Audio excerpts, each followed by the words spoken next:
welcome to Delta College Impact. I'm Roger Waller, your host for today's program. And on today's show, we're going to talk about one of the exciting programs here at Delta College, and that's our electron microscopy program. And for those of you who are wondering what is electron microscopy, stay tuned and you'll find out. Joining me on the first half of the show, we have two guests. To my left is Judy Murphy, one of our instructors in the microscopy program, and to Judy's left is Kathy Davis, one of our students. Welcome to Impact. And Judy, instead of saying how do we spell microscopy, we might talk a little bit about it. And if people sitting at home were wondering what is electron microscopy, how do you just put it into a nutshell? Well, microscopy really is seeing the very small with instrumentation. And we really use more than electrons, however. We use all sorts of types of illumination sources now. So it's really the microscopy technology rather than just electron microscopy, which makes it even more exciting. So what it says is you're looking at very small things and making them bigger. Is that it? Right. Yeah. In other words, we're magnifying them. And I know one of us, we're probably familiar when we have seen some of these magnifications of a bee's eye or something like this. And a lot of that is done through the microscopy program because I've seen it on your magazine. And speaking of the magazine, we have Kathy Davis, who this year is the editor of your Electron Microscopy Monthly magazine. Kathy, welcome, and how long have you been involved with microscopy? This is actually my 5th semester, a little bit over 2 years. And ultimately you'll be gaining your AA degree with a focus on microscopy, or is it a certificate program? The microscopy is a certificate program, and I'll be getting that and then the AA alongside of that. Oh, great. So, Judy, I guess what we're seeing is that it's a compatible program where the students can not only earn that certificate, but they also work towards their AA degree. Right. They can take 5 more courses and then get an AA degree along with it. Now, Kathy, what is it that said microscopy is for me? What was it that when you saw the program you said, I want to go back, because it's not an easy program? No, it's not. I'm not really sure what introduced me to it, actually, and it was all real kind of confusing at the beginning, but I think when I first sat down and I actually saw a spider on the SEM, that's when it hooked me. I thought, this is too cool. Oh, is that right? Yeah. You know, they're bringing out a new movie on spiders, I know, and so what happened is you all of a sudden saw it enlarged and saw yeah, and little... I said, this guy has like 6 eyes all the way around his body. Oh, now you tell me. Oh, I don't know if we want to know all this, but so you've been involved in the program for now working to get your certificate. And what are some of the courses that you've taken along the way that have helped to prepare you for your certificate? You mean prior to or no, during just the in actually during the program? We've taken classes on all kinds of microscopy, from the light microscope to the scanning electron microscope, the focused ion beam, the transmission electron microscope. We've done a lot of digital imaging, which I think is really cool. We worked a lot with Photoshop, and we've learned how to create web pages, and we've done our own flyers. We take pictures, like you can see in the magazine here that we have, actual pictures that students take, and they get to be published, and we get to write. Oh, I tell you, a lot of things in your program. Oh, yeah, absolutely. And one of the things I know, Judy, before we get too far into the show, we have to talk about your exciting new birth almost, and that's of a new building that the microscopy program is going to have. Let's talk a little bit about that. How long has it taken to get you to a point where they stuck the shovel in the ground and said, we're building the building? Well, from about 1991 to September 18th, 2001. So it's been really that dream that you've had since you just about joined Delta College, is to get your own building. What was the catalyst that said, hey, we needed a bigger building? Well, even before I came, I had known about the program. It has a good track record, and it's been very cramped for many years before I came. And so I kind of knew coming into it that that might be an issue that I would have to deal with when I got here. And I know when you say it's a unique program, how many microscopy certificate programs are there in the country? Well, they have 2 programs like it in the country. Ours started in 1970, and the one in Madison, Wisconsin started in 1994. And it's kind of a takeoff on our program, very similar to our program. Now, are these good career opportunities? Oh, yes. I wish we could produce more students, and of course that's one of the incentives for the new building, because there's 15 or 20 jobs per student. Oh, well, that's excellent. Well, what we're going to do is we're going to take a look at the groundbreaking ceremony for the new building, and we'll be talking a little bit about what we're seeing. So, and I think when you look at the plans and the perspectives of this building, you're going to see it's a wonderful, beautiful building. It's going to be very unique. As Dr. Gould indicated, this is going to be a one-of-a-kind building. There's no other building in California dedicated to teaching microscopy, so I think that's a credit to the college and Dr. Judy Murphy for the efforts they've made.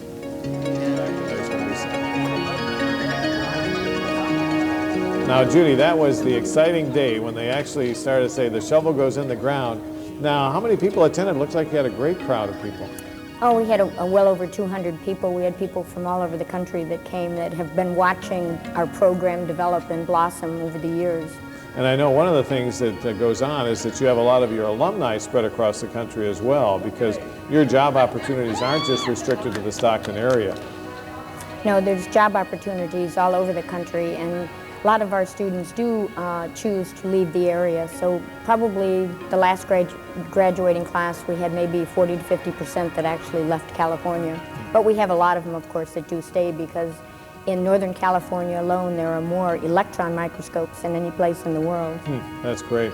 Now, Kathy, I know we saw a lot of students working on it, and I know the students have a very active participation in the program. You guys are always baking and doing a variety of things around it. And is it a good, close-knit group of students that you have in the program? Oh, absolutely. I've never been around a closer group of people. They're friendly, we help each other out. And so those of you who are coming onto our campus, you probably have wondered what that construction is.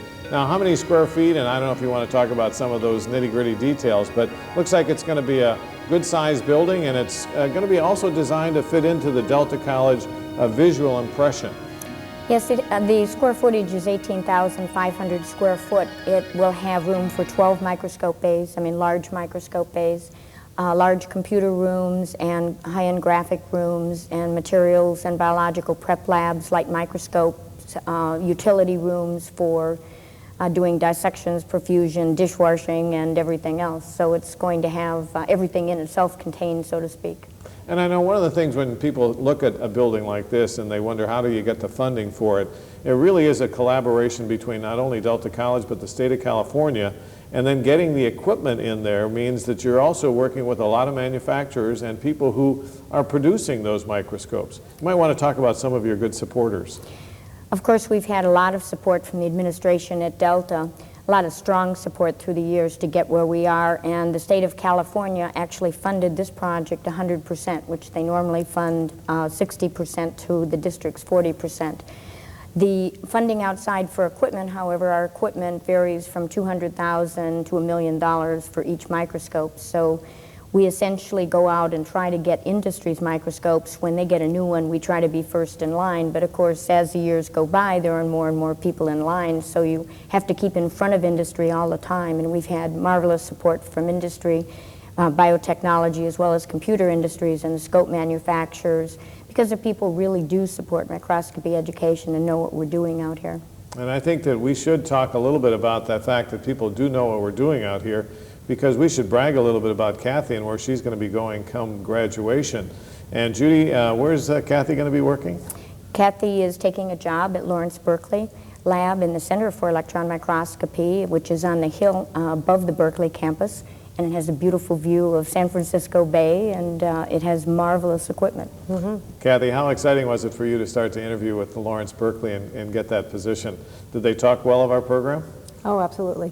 It was really exciting. It was exciting to actually get somebody call you on the phone and say, we're going to be sending you out a package, FedEx, actually wooing you for a job. That was really nice. Oh, I would imagine that it's something, instead of you knocking on the door, they really wanted you to join. Absolutely. Now, what sort of activities are you going to be involved in over at Lawrence Berkeley? Mostly TEM sample prep and focused ion beam. Now, that's great for you to know what that means, but sitting at home and me sitting in this chair, what's that really mean? Well, the focused ion beam is basically just a big piece of equipment that mills or deposits metal. They use it a lot in the integrated circuit industry for checking failure in circuits and things like that. And the sample prep itself for TEM involves making samples that are electron transparent. So they are very, very small and very, very thin.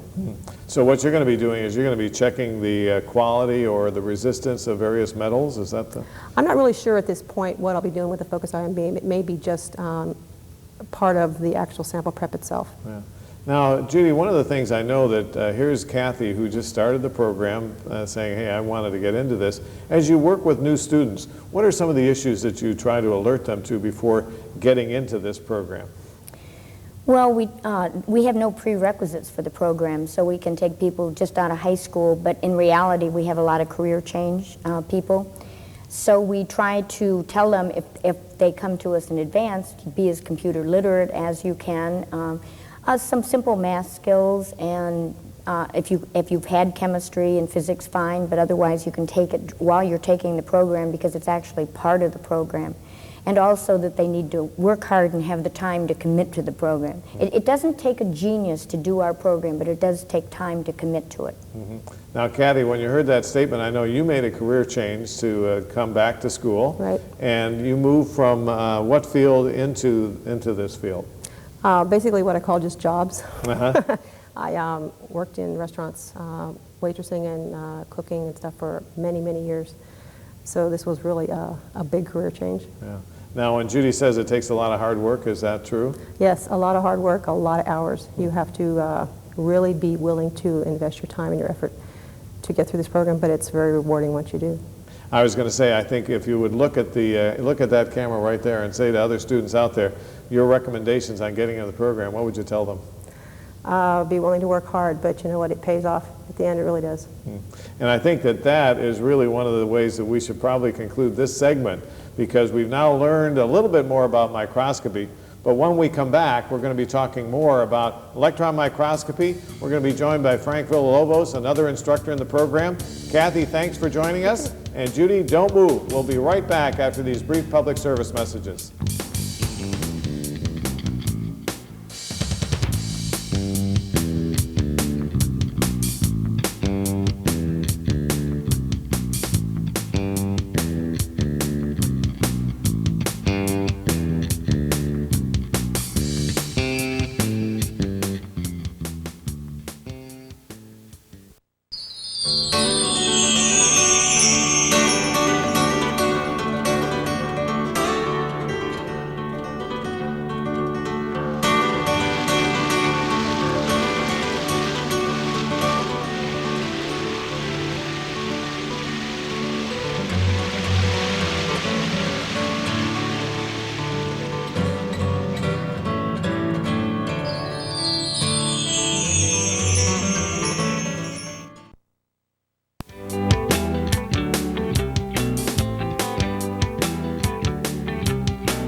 Dr. Gould mentioned Dr. Judy Murphy.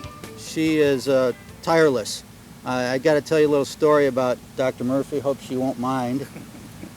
I don't think Dr. Judy Murphy sleeps, because every time I get in my office, especially when we're in the very busy parts of the design process, I get emails from her that are dated 1 o'clock, 2 o'clock, 3 o'clock in the morning, and I don't think she ever sleeps. I think she just works 24 hours a day. And if it wasn't for her efforts, this project probably wouldn't be here today.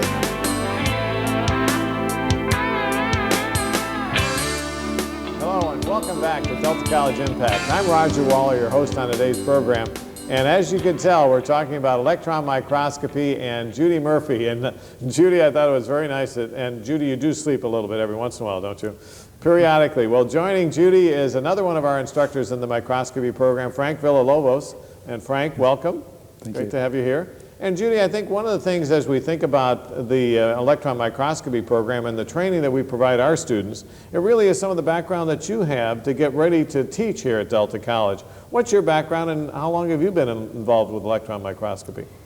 Well, I've been involved in microscopy since the early 60s, and I started as an undergraduate in the University of Illinois, and at that time we had 70 electron microscopes on campus, which is quite phenomenal.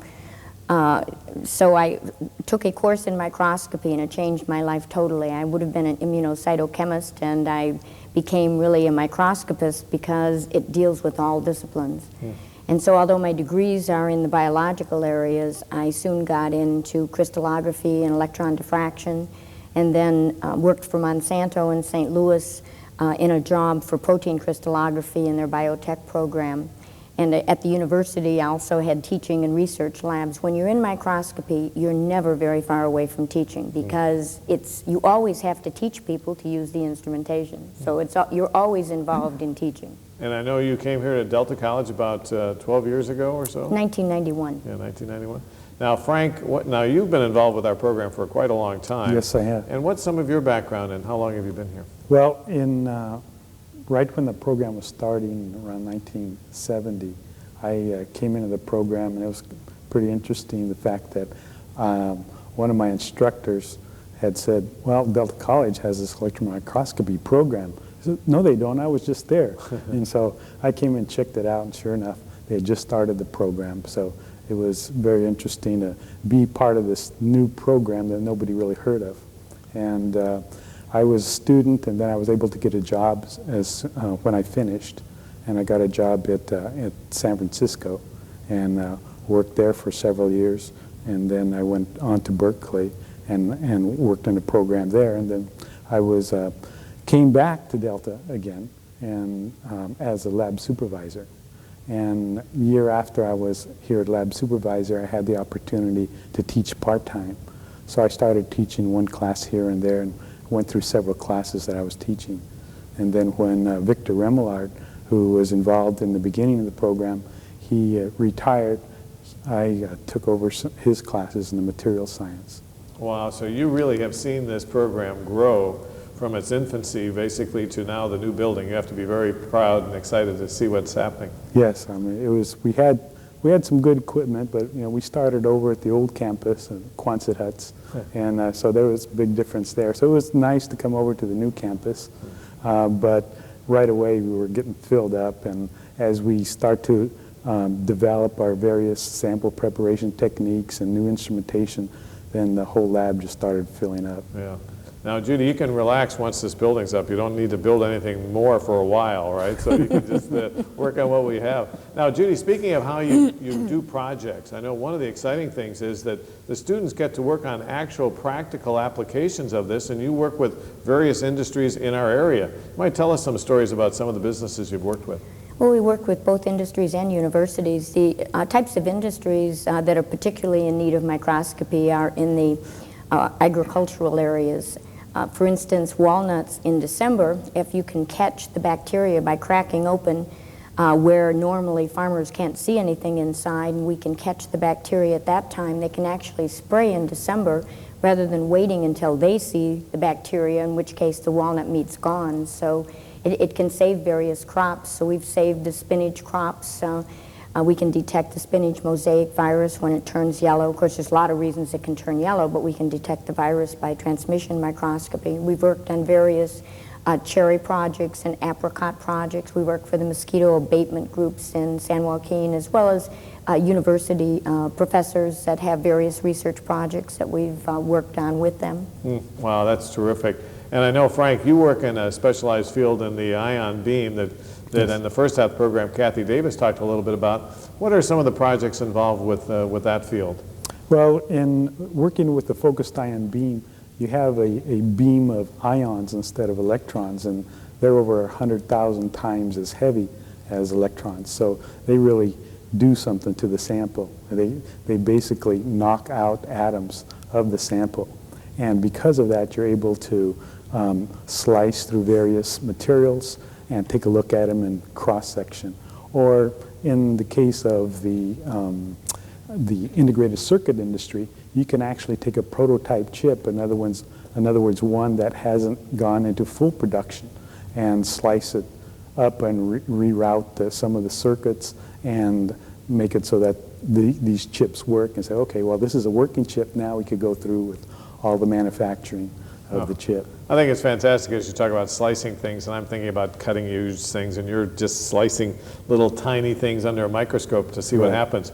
Well, let's give our audience an idea of what some of this equipment looks like, as we're going to go to a tape and let's talk about what people are seeing. Judy, what are we watching as the students getting into this project? Well, right now, the student is polishing an integrated circuit And this is sectioning, quickly sectioning on an ultramicrotome for thin sections to look at, for instance, cross-sections of plants in a transmission microscope to look at cellular structure or the effect of drugs on different cells. These are the glass knives that are used to cut the sections, and you saw the specimen going over the knife. This is a scanning electron microscope, and you can see the student looking at the screen. The stage is there in the column on top where the electron beam comes down. And it's something like a TV set where you can see the eye of an insect. So you can see like the 200 facets in the ant right there. It's a California ant. And you can see the antenna. And you can go up to mags up to 200, 500,000 magnification. This is a transmission electron microscope where the electron has to go through the specimen and then it goes down to a fluorescent screen, or it's taken on a charge couple device similar to what's in your 35mm digital camera and put into a computer. And in that case, we get direct digital images. The student is focusing on the specimen that's on that monitor right there, looking at a piece of liver. And you could tell that? Well, barely at that, actually. I might have to see that a little bit more. That was maybe a little iffy identification. This is a very special microscope. We can actually look at wet specimens, so we can put mustard and ketchup and live orchard samples where we can look directly. For instance, the walnuts for the bacteria don't have to prepare the sample. It has a differential aperture, so you can look at the specimen actually wet. These particular structures are diatoms, and it's similar to what you have in your swimming pool filter, diatomaceous earth, except they're whole in this case. The computer screen then runs the microscope, and so the student then learns to operate it through the computer screen. This is another transmission microscope. We have various types of electron microscope. This was donated by Philips, and the others were donated by IBM and various other companies. The student there is looking into the screen where he's bringing up the filament to get the illumination or the light source, and he's bringing it up and he learns to align the microscope, which is part of the program, learning the alignment along with the specimen preparation. And he learns, of course, where all the different controls are and what they do. And it's very dark in there. You can actually see that the nucleus right there with the DNA in the center, and it's going beyond the nucleus. And this is looks like a white blood cell, but this is how the green screen looks if it's not taken into a computer. This is another transmission microscope. We have 3 transmission electron microscopes with the Gatan imaging system. This is a high-resolution imaging system.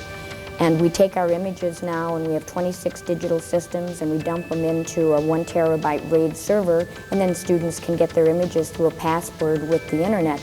And they also then can talk with clients, and both client and student can look at the same images at the same time, and so they can get instant feedback as to what they should be looking at and what they need to look at. So that's very helpful. The student again is looking on the green screen. It's easier actually to focus on the screen than it is on the computer. This is the focused ion beam that Frank was talking about, and you can see the conductivity channels on the integrated circuit itself. It's somewhat similar to a scanning electron microscope when you look at the image, except this one can actually mill into the specimen a very reproducible amount. And you can see the circuit here, it's been milled down, and it's then tilted at 45 degrees so you can actually look through it. For instance, if your coffee maker goes out, in the first 90 days, it's generally the chip. So you pull the chip and they send it back to somebody that has a focused ion beam and then can look at it and see where the faults are. These students are actually doing sample preparation. In this case, they're actually developing negatives. So we still use negatives in certain of the areas. We also do a lot of digital imaging, and we're moving more into the area of digital imaging as the resolution gets better and better on the cameras.